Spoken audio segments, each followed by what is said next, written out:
योगेशजी, मी विचारतो तुम्हाला, आज निघालेली GR आणि आंदोलनाचा झालेला यशस्वी शेवट असं म्हणलं जातं, सरकारनं फसवलंय का मराठ्यांच्या पदरात लढ्याच्या प्रमाणात आपल्याला काही मिळालंय? हे बघा, मनोजदादांच्या सारख्या प्रामाणिक नेतृत्वानं मला तो GR तपासून घ्यायची जबाबदारी दिली होती. काय याच्यात बघा, काय उणिवा असतील तर सांगा. आणि तिथंच आम्ही तपासलो. त्याच्या शब्दांमध्ये बऱ्याचपैकी पद्धतीने फेरफार केला गेलेला आहे, त्याच्यामध्ये कन्फ्युजन ठेवलं गेलेलं आहे, जेणेकरून येणाऱ्या हजारो मराठ्यांना, येणाऱ्या अनेक पिढ्यांना त्याचा त्रास होणार आहे. मनोजदादांना अनेक वकिलांनी घेरले आणि त्यांना मिसगाईड केलेलं आहे. माझं असं स्पष्ट म्हणणं आहे की सरकारनं आपल्याला फसवलेलं आहे. मनोजदादांनी अजूनही संयम बाळगावा. आम्ही त्यांच्या नेतृत्वात लढायला आजही तयार आहोत. ते आमच्यासाठी दैवत आहे.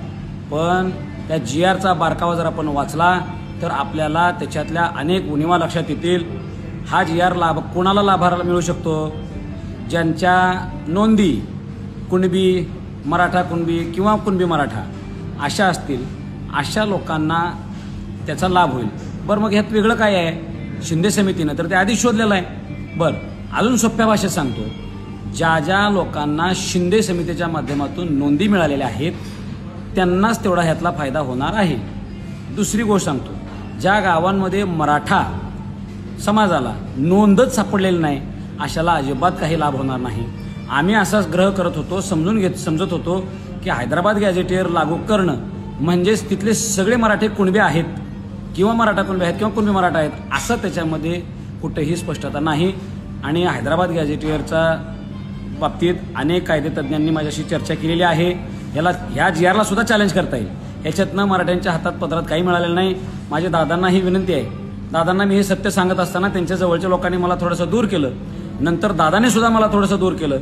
पण जे त्यांनी जर माझ्यावर जबाबदारी दिलेली असेल तर एक छत्रपतींचा मावळा म्हणून, एक खानदानी मराठा म्हणून सत्य सांगायचं धाडस मी दादांना तिथं केलं. भलेही माझी गोष्ट आत्ता त्यांना मान्य झाली नाही, पण त्यांना एक लक्षातही आलेलं आहे की योगेश केदार काहीतरी म्हणते म्हणजे त्यात खरं आहे. आणि आत्ता मनोजदादांची प्रकृती आमच्यासाठी फार महत्त्वाची होती, म्हणून समाजाला सुद्धा समजून घ्यावं लागणार आहे. परत एकदा आपल्याला लढायची तयारी ठेवावी लागणार आहे.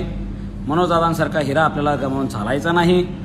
त्या नेतृत्वासारखा प्रामाणिक नेता नाही, हे माझं मत आहे. फक्त त्यांना काही लोक मिसगाईड करतात आणि शेकडो आत्महत्या झालेल्या, शेकडो लोकांच्या केलेल्या त्यागातून करोडो रुपये खर्च करून आत्ता जे काय आम्ही मुंबईला दाबलं होतं, सरकार घाबरलं होतं, न्यायालय सुद्धा घाबरलं होतं, अशा स्थितीत आम्हाला सगळ्या ज्याचा मराठा शब्द आहे त्याला दाखला देण्याची संधी होती. ती संधी सरकारनं आमच्याकडनं हिरावून घेतली. आज मला मराठा समाजाला मला माफ करा की माझा आवाज कमी पडला आणि सत्य सांगून ऐकून घेण्याची कोणाची तयारी राहिली नाही. मला मराठ्यांनी माफ करावं आणि आपण या सरकारसोबत सत्य जे आहे ते सरकारला सांगू आणि त्यांच्यासोबत भांडत राहू. जय शिवराय. छत्रपती शिवाजी महाराज की जय.